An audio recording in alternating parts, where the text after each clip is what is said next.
collectif, il regroupe des enseignants de langue, de toutes langues, qui sont militants aussi au SNETAP. Alors, il a été créé, je pense, mon souvenir, début 2015, et pour répondre en fait à un constat qu'on avait à peu près tous entre nous, et je pense vous aussi identifié, eh bien un mécontentement qui grandissait de plus en plus et qu'on a pu constater surtout beaucoup à travers notamment notre outil un peu commun, c'est-à-dire la Conflangue, qui était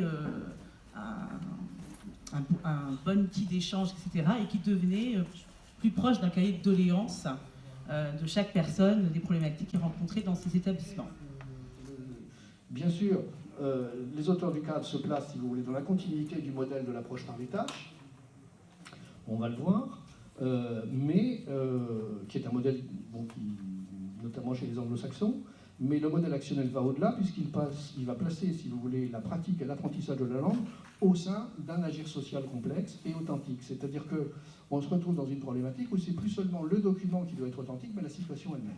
Là se profile une nouvelle réforme du lycée et les langues vivantes ne sont pas très présentes dans tous les projets qu'on nous présente et dont on nous fait part régulièrement par voie de presse ou par des associations professionnelles et surtout pas par annonce officielle. Donc c'est vrai que nous, professeurs de langue, on est assez inquiets sur la place qu'on va prendre et surtout, et là je raisonne en tant que syndicaliste, je suis inquiet pour l'emploi et pour tous les enseignants qui enseignent des langues dites à faible diffusion. Que vont-ils devenir? Il y a des postes qui sont en jeu, il y a des emplois qui sont en jeu.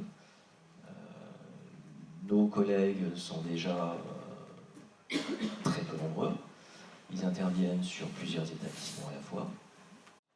Alors nous, on a eu l'évaluation, on appelle ça CCF, contrôle en cours de formation. Pour les langues, contrôle en cours de formation, ce n'est pas pendant l'année, mais on a l'épreuve, elle doit être faite, les textes disent, elle doit être faite le dernier semestre, c'est-à-dire à partir de février. Et elle est très codée. Épreuve en 15 minutes, première 5 minutes, l'élève doit présenter un thème qu'il aurait préparé avant, deuxième 5 minutes, un échange, troisième 5 minutes, un texte inconnu qu'on donne à l'élève, que l'élève prend connaissance et répond à des questions tout de suite sans préparation. Et en fait, l'élève doit préparer 3 thèmes. Et moi, je fais un tirage au sort, parce que les inspecteurs disent, vous choisissez parmi ces 3 thèmes que l'élève, c'est-à-dire l'enseignant, doit choisir un thème par rapport aux 3 thèmes préparés par l'élève. Moi, je prépare l'élève. Alors, on interroge nos élèves. On a été contre ça. Scandinavia is a very sparsely populated country. We are about 20 million speakers of Scandinavian. Danish, Norwegian, Swedish, Icelandic, they're about the same language. It's more or less dialects of the same language. There are 10 million in Sweden that are speaking Swedish, so I think it's less than lives in this area here. Cette formation interculturelle est également proposée à nos étudiants apprentis qui ont désormais un recrutement spécifique et un cursus spécifique en première année et qui ont un voyage d'études d'1 semaine dans un pays anglophone avec une mission aussi interculturelle et pas seulement linguistique et scientifique.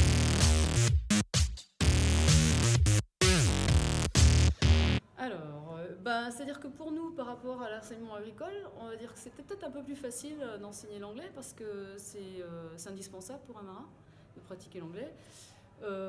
Les combats, eh bien, ce serait peut-être d'aller vers une marinisation accrue de l'enseignement de l'anglais.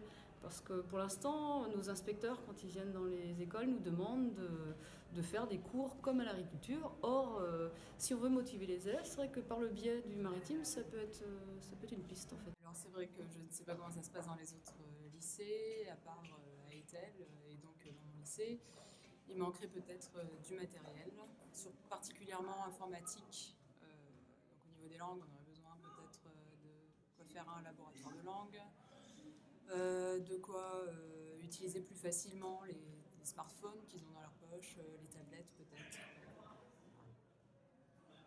Dans le domaine du ministère agricole. Donc nous, ce qu'on souhaite, c'est bien sûr des classes beaucoup moins chargées. On est encore parfois jusqu'à 31 élèves en face à face, avec heureusement un dédoublement par semaine, mais quoi qu'il en soit, une classe à 31, pour pratiquer l'oral tel que c'est recommandé dans les textes, c'est vraiment pas possible, matériellement.